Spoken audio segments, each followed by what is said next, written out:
Hart, and I just want to give you guys a little insight on the things I'm passionate about and what kind of keeps me going. I got into cars at a young age, like more so the hot rods. I was never really into like new Corvettes or any of that kind of stuff. I was always into the old hot rod lead sleds. I'm a big fan of old car culture, pin-up kind of artwork, Robert Williams, stuff along those lines. I have 3 cars right now. Currently 2 of them are drivable. We're working on one right now. Actually, we're working on a couple more. I just always seem to have one in the chamber we're working on. Probably the car I've been obsessing over the most right now is my '64 Cadillac that just got finished. It's summertime in Vegas, and the summers are hot here, and you gotta have a badass hot car to roll around town in.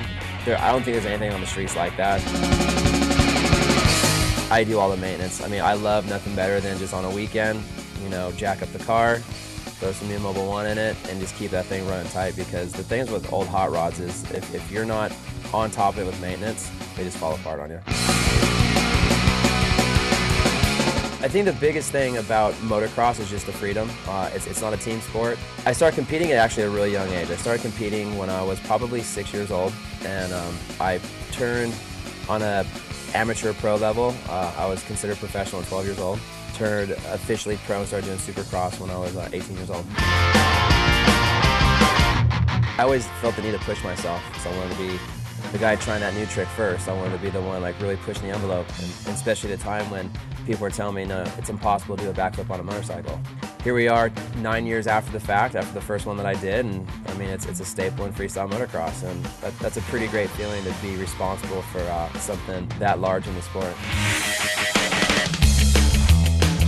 My roots are always going back to Southern California punk rock, going back to Social Distortion, Pennywise, NoFX. Like there's something about Southern California punk rock that I'm just really, really into. I would never go as far as say as like I'm a good bass player, but I play bass a little bit. And I actually did 3 years of Warped Tour with on the Warped Tour. Pennywise was on 3 of those years. At a certain point on tour, Fletcher and Randy, who are the bass player and guitar player, they're like, yeah, you gotta get out and jam with us. So I got to do that in front of like 15,000 kids. My earliest memories of playing guitar and stuff like that was actually my dad. I grew up with a single dad. I remember like my earliest memories are him and all of his buddies over at our house, and they're all jamming out, playing guitars together, writing songs. I got my first tattoo on my day of my 18th birthday. I had to wait till I was 18. The one that stands out the most is on the back of my neck. My dad came down with cancer like 6 years ago, and luckily enough he ended up kicking it, but when I found out he had cancer, I got a Sacred Heart with his name on it on the back of my neck. And then after he went through chemo and radiation and everything was clear, he actually got the same Sacred Heart on his chest with mine and my brother's name in it.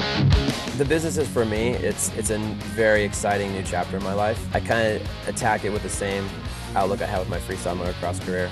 I love to be able to push myself. I love to be able to kind of push the envelope as to what's out there and what's done. I was the first tattoo shop in a casino, then I was the first tattoo shop to have a TV show. It's a lot of work, and I think one trait I'd take from my dad, I don't know if it's necessarily good, but I'm definitely a workaholic. Grew up construction worker's kid, and I know what that's all about. So I'm just trying to take full advantage of what I have in front of me right now, and that's tattoos and clothing and nightclubs.